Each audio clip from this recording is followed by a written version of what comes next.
Estamos começando mais um podcast da segunda-feira. Seja muito bem-vindo a esse podcast. Júnior?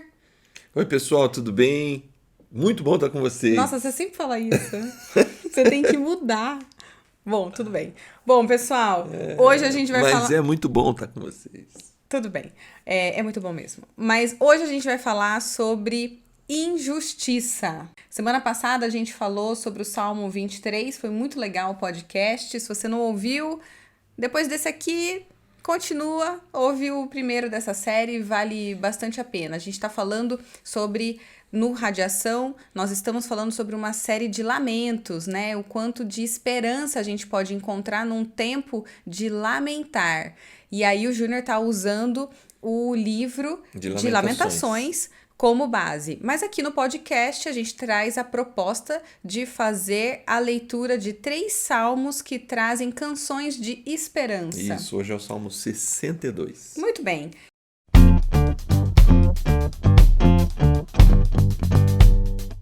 Júnior, sábado você falou sobre bondade. Foi muito interessante a leitura do texto a partir da maneira como Deus demonstra a sua bondade. Achei super legal a questão da bondade imediata e a bondade... Como é que você chamou? Para maturidade. Para maturidade. Sim. É mais fácil de compreender depois que a gente já passou pela bondade da maturidade, viu? É, né? Ah, sim. Eu fico pensando aqui, eu fiz uma rápida reflexão nos momentos de bondade, que no momento que eu estava passando eu não via como bondade, eu via como silêncio de Deus. Olha que interessante isso, e a gente falou sobre o silêncio. Eu via muito mais como silêncio de Deus, mas hoje eu vejo quanto a bondade de Deus cooperou para o meu amadurecimento. Sim. Não somente na fé, mas amadurecimento como mulher mesmo. Essa série está trazendo pra gente, pra mim em especial, um desafio muito grande, né? Porque a gente está falando de coisas relativamente muito simples. Amor de Deus, bondade de Deus, mas num contexto de uma situação muito complexa. Por isso talvez está sendo desafiador, né? Porque ainda que a bondade de Deus seja um tema evidente em toda a Bíblia, mas diante de momentos de grande sofrimento, as pessoas perdem essa noção, ou mesmo perdem a capacidade de sentir, ou mesmo confiar nessa bondade de Deus, né? Por isso a ativação dela, a gente falou no sábado, se dá através do silêncio. Na hora da grande dor, é preciso encontrar de novo o silêncio, silenciar o barulho externo, o barulho interno, para encontrar reequilíbrio para prosseguir. Eu fiquei pensando muito sobre isso, sabia? Realmente foi uma reflexão, assim, eu te falei, né? Mexeu muito comigo, me trouxe à mente vários aspectos, porque eu sou uma pessoa inquieta e eu tenho pouco espaço para o silêncio na minha vida. Apesar de amar um silêncio, amar o tempo da quietude, talvez eu possa dizer isso. Você tirar um tempo no momento de tribulação, no momento em que você está ali com o pensamento a mil e você intencionalmente parar para ouvir o silêncio, ouvir a voz de Deus no silêncio, já é o exercício da maturidade. É bem difícil, mas eu acho que essa é a proposta, para você ativar a bondade de Deus num tempo em que você só vê maldade. Talvez silenciar as coisas vai trazendo esse reequilíbrio. Mas eu concordo com você, não é simples. Sim, ainda mais quando a gente fala de injustiça, que pessoas, por exemplo, que são mais vocais, tendem a colocar a boca no trombone. A última coisa que a gente faz é ficar em silêncio. Mas esse salmo vai nos ajudar bastante. Vamos lá, então. O salmo que a gente vai conversar hoje parece que aponta para essa realidade do silêncio, como a gente estava comentando aqui, ou do esperar com paciência, com tranquilidade, diante de momentos de injustiça. Esse salmo, ele é composto diante de um momento muito complicado da vida do rei Davi, porque ele tinha acabado de ser traído pelo seu filho de uma forma cruel e ele tinha 2 decisões. Ou ele se vingava e aí dava brecha para criar um rancor, raízes de amargura, ou então ele tinha a opção de esperar com paciência, se recolher ao silêncio para poder vencer esse momento. É isso. Davi, ele foi um grande poeta, Davi foi um grande guerreiro e Davi foi um grande rei. Mas em algum momento, que a gente não sabe precisar, ele se tornou um pai que decidiu praticar a tal da bondade imediata. Ou seja, para quem ainda não assistiu o encontro, a bondade imediata é aquela bondade que você faz tudo no tempo do outro, né? Ah, o filho tá no mercado com você, quer chiclete. Vamos, filho, vamos comprar chiclete. Agora eu quero sorvete. Vamos, filho, vamos comprar sorvete. Agora eu quero ir no cavalinho, eu vou de cavalinho. Agora eu quero descer e ir dentro do carrinho. Agora desce dentro do carrinho. Eu tô sendo bem simplista no meu exemplo aqui, mas é só para você entender um pouco da bondade imediata. Isso num grau superficial, num grau mais profundo, gera aí manipulação, gera algumas coisas detratoras de relacionamentos. O Davi, primeiro livro de Reis, capítulo 1, verso 6, traz uma informação muito interessante, que Davi nunca contrariava os seus filhos. Olha isso. Então esse é o problema da bondade imediata. Não é praticá-la, né? Porque às vezes a gente pratica a bondade imediata, né? Uhum. Mas o problema é nunca contrariar os seus filhos. Isso demonstra que Davi escolheu como princípio não confrontar os filhos. Ô, Júnior, mas aqui a gente tá falando de filho, mas acho que é legal deixar claro pro pessoal que tá ouvindo, não se aplica somente a filhos, tá? Namorados, por exemplo, que fazem concessão a tudo, o outro falou, ai, tá certo, ai, tá bom, que não tem boca pra nada, que não coloca sua opinião, que não rebate, que não conversa, que não discute. E aí eu não tô dizendo da forma mais difícil, da briga, da gritaria, nada disso, é a discussão produtiva, a discussão de colocar o seu ponto de vista, Perde de a ouvir o oportunidade outro. de amadurecer. Exato. Então, assim, rapidamente, né? Esse salmo tá dentro dessa história. Que história é essa? Davi tem uma filha, Tamar, e um meio-irmão dessa filha, Amon, se apaixona por ela. Mas o texto diz que claramente essa paixão é sexual. E realmente ele consegue dar um jeito de se aproximar dela e Violenta ela. tem um relacionamento com ela. Nesse momento, Ele não tem um relacionamento, ele violenta. dentro daquela cultura, o que ela espera é que ele assuma e se case com ela. Não só, né? Como não só? Não só naquela cultura. Que ele assuma em qualquer momento. Que não se case, tudo bem. Mas que assuma é o mínimo. Bom, ele não assumiu. Tá. E aí ela ficou assim numa situação muito difícil dentro daquela cultura. O irmão dela e esse irmão direto da mesma mãe, Absalão, revoltado com isso, confrontou o rei, que é o pai dele, Que é o Davi. que é o Davi. O Davi não fez nada. Davi não resolveu. Foi conivente com a situação. Foi. E isso gerou em Absalão uma revolta. A bondade imediata é interessante. Ela evita conversas difíceis. Sim, mas ela vai criar situações bem difíceis. Então, mas é melhor você ter a conversa difícil, né? Pra evitar. Concordo. Enfim, e aí Absalão intenta contra o reino do pai. E o pai se vê numa situação que ele tá errado só que ele vai se recolher para não ter que matar o filho. O filho vai morrer depois, não pela mão de Davi. Mas é uma situação muito difícil. E ele vai compor o salmo depois dessa situação toda. Agora, ele perdeu a chance de agir diferente com o filho.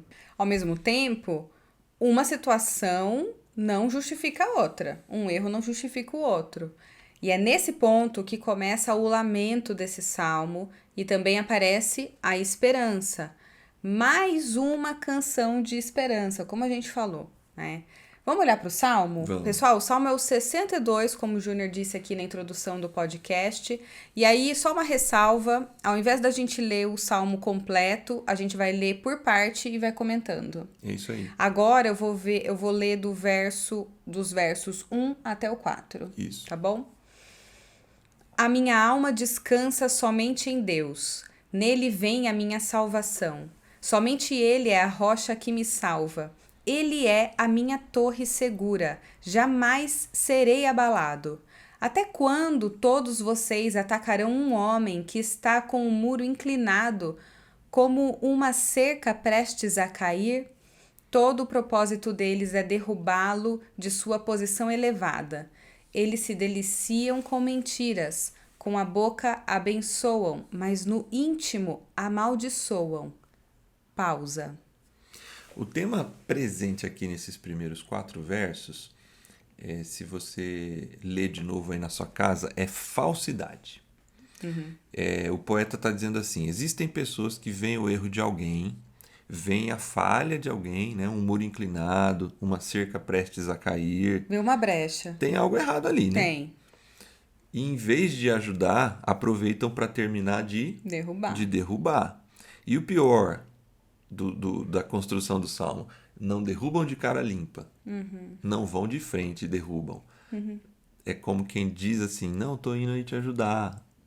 Mas no íntimo... Mas é mais para saber da situação e ajudar a piorar. No íntimo só quer destruir. Agora, Júnior, uma curiosidade. Esse salmo, como alguns outros que tem, ele tem uma marcação musical. Em algumas bíblias vai aparecer como Selá. Não sei se você prestou atenção, mas na hora que eu terminei de ler o trecho, eu disse pausa. Não quer dizer pausa porque eu pausei. Porque eu parei de ler o salmo. Mas porque o texto diz pausa. Esse é um momento de silêncio. É interessante aqui na música o silêncio, e nesse salmo especificamente a gente vai ter 2 pausas. Vai. É como se diante da falsidade ele precisasse do silêncio para prosseguir. Talvez é o primeiro momento de reflexão dele aqui na solitude. Sim, ele precisa dar essa pausa, porque ele está diante, assim, ele acabou de dizer assim, eu vou confiar em Deus. E aí ele apresenta o problema que ele vai tratar. E a gente já falou no início, né? A questão é a injustiça. A primeira injustiça que ele apresenta é assim, poxa, o muro está caindo e ainda vem alguém para derrubar. Só que ele, em vez de derrubar de frente, ele age com falsidade. Na nossa vida, nós passaremos por momentos de falsidade. Resta saber qual vai ser a nossa reação a esses momentos. Sim. É óbvio, ninguém tem sangue de barata, vai falar, tem alguém sendo falso comigo, ficarei pleno. Impossível. A fúria vem. Por isso a pausa. Por isso a pausa, para controlar a emoção. Vamos continuar? Versos 5 a 8. Descanse somente em Deus, ó minha alma, dele vem a minha esperança. Somente ele é a rocha que me salva. Ele é a minha torre alta. Não serei abalado. A minha salvação e a minha honra de Deus dependem. Ele é a minha rocha firme, o meu refúgio.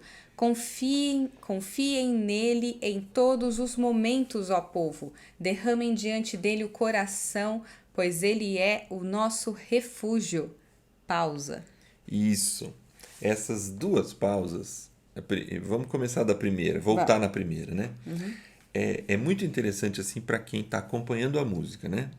Para deixar claro, por exemplo, se eu estou lendo esse salmo no ambiente do culto, da igreja, obviamente o leitor lá então não lê pausa, né? Lógico que não, ele só faz a pausa. Ele faz a pausa musical, ali vai ter uma pausa. Mas é muito legal a marcação dessa música, porque assim, ele está dizendo assim, olha, fulano foi falso comigo. Ele determina um momento de silêncio. Esse momento de silêncio gera na plateia assim, e agora? Como vai ser a próxima estrofe? Qual vai ser a reação? O ritmo, a intenção da próxima estrofe, né?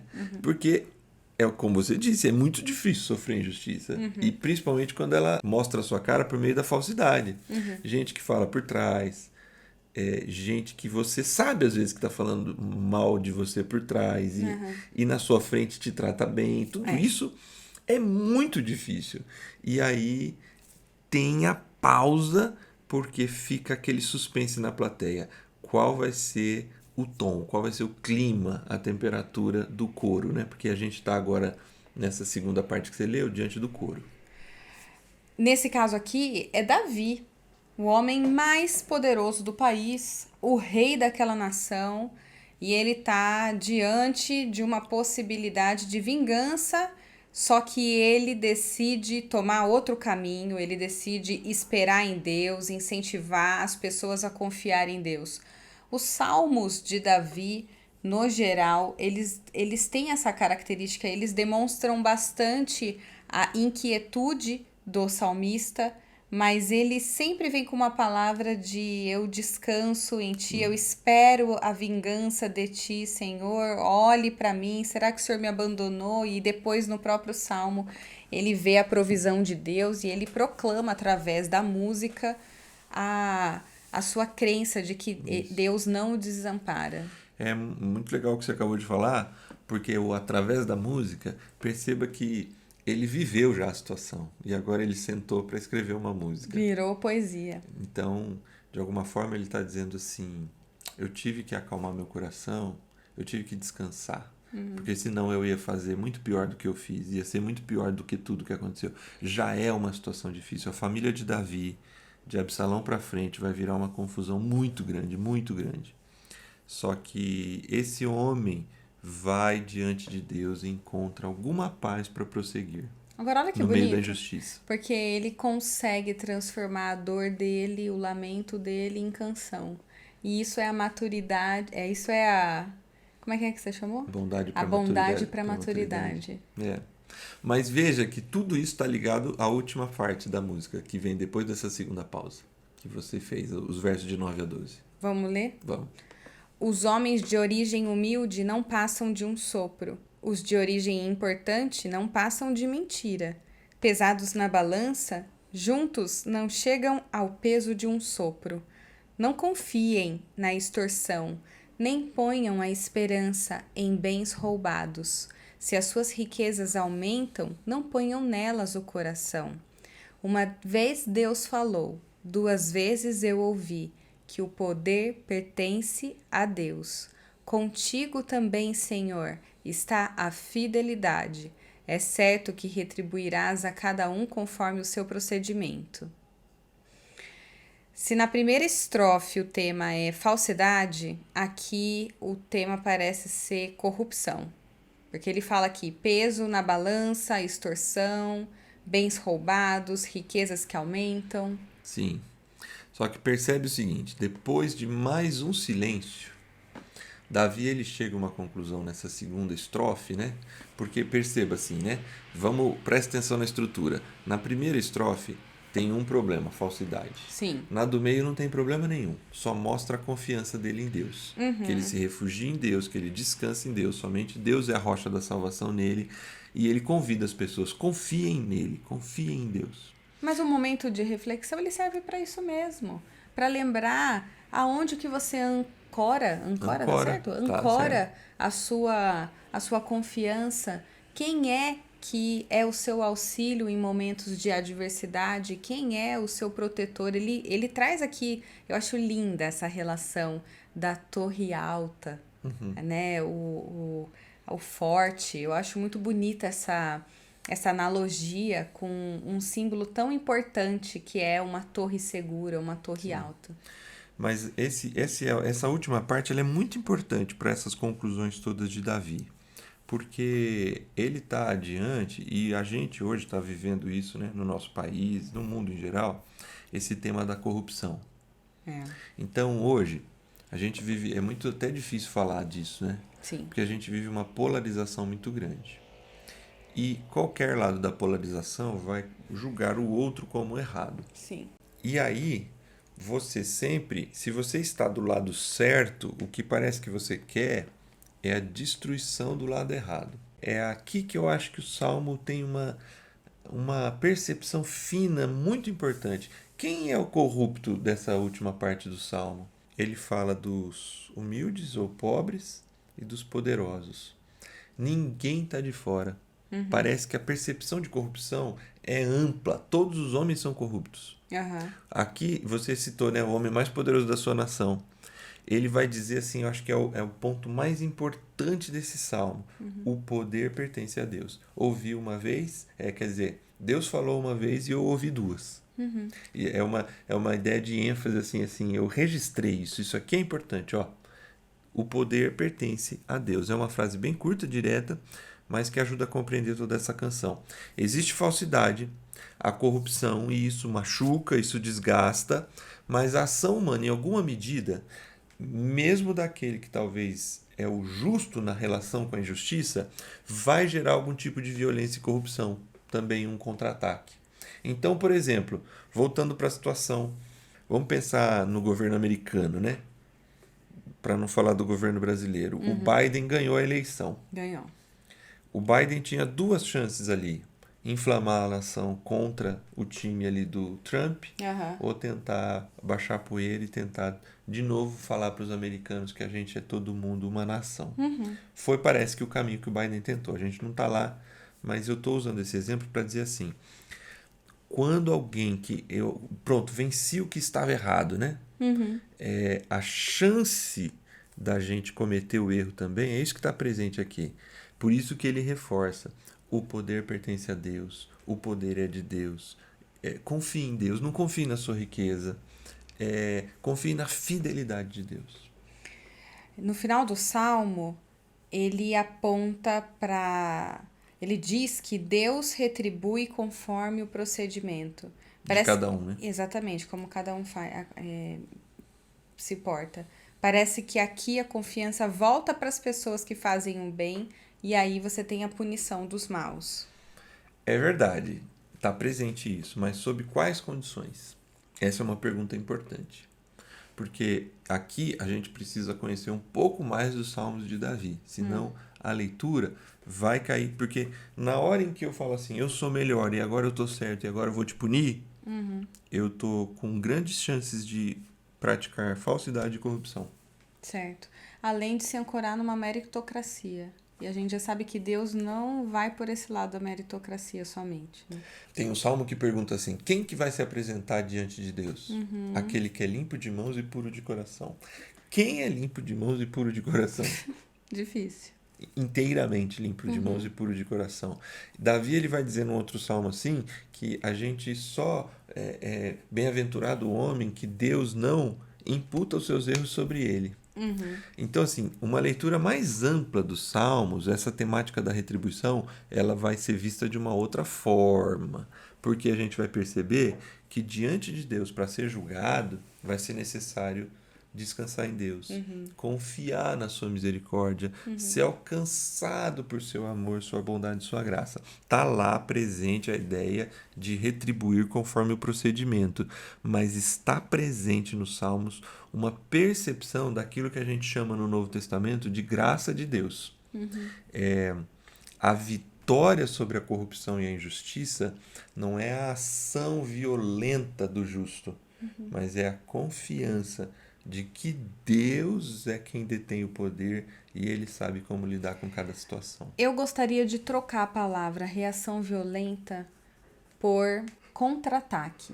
A nossa primeira reação quando alguém nos fere, quando nós vemos injustiça, quando nós vemos falsidade, somos vítimas, não somente vemos, porque às vezes a gente vê e não reage, mas quando nós somos vítimas dessas maldades,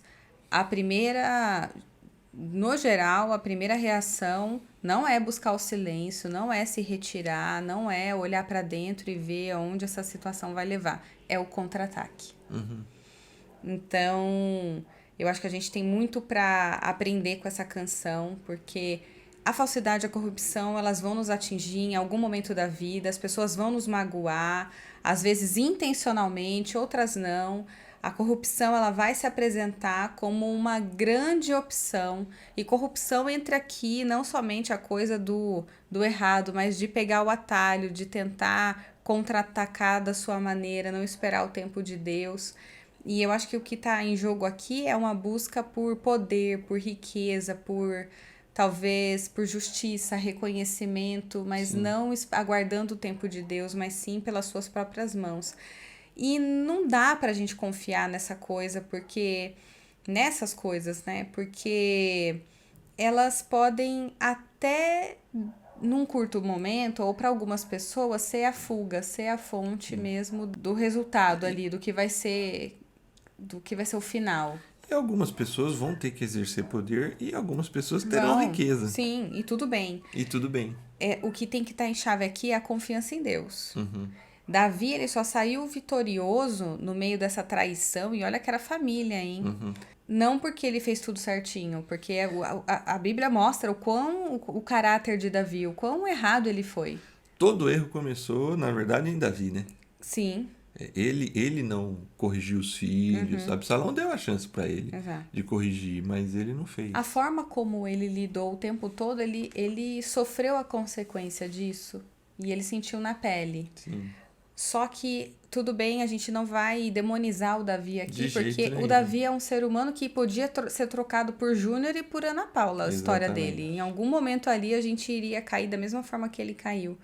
E ele sai vitorioso dessa situação, não porque ele fez algo certo, mas porque ele conseguiu colocar o coração dele descansando em Deus. Isso. Ele é reconhecido na Bíblia como o homem segundo o coração de Deus. Olha que lindo. Porque é isso mesmo, eu acho que esse é o ponto do Salmo, dessa questão da injustiça. É essa percepção de Davi que todo mundo comete injustiça em algum momento e a gente precisaria parar de reproduzir injustiça.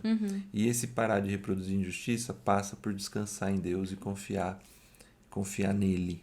E Davi faz isso. Ele pode ter os seus erros, mas ele se volta para Deus, descansa nele e confia que ele é a torre alta, é nele que ele deve descansar. É isso aí. Então, diante das injustiças que você pode estar vivendo hoje na sua vida, obviamente, isso não significa passividade, mas significa pausar, silêncio Respeitar um momento de retiro. e confiar na ação de Deus. Isso aí. Entregar essa possibilidade da justiça na mão de Deus. Ele sempre vai ter o melhor. Amém. Pessoal, excelente semana a todos. A gente fica por aqui e se encontra no sábado. Tchau, pessoal. Tchau, pessoal.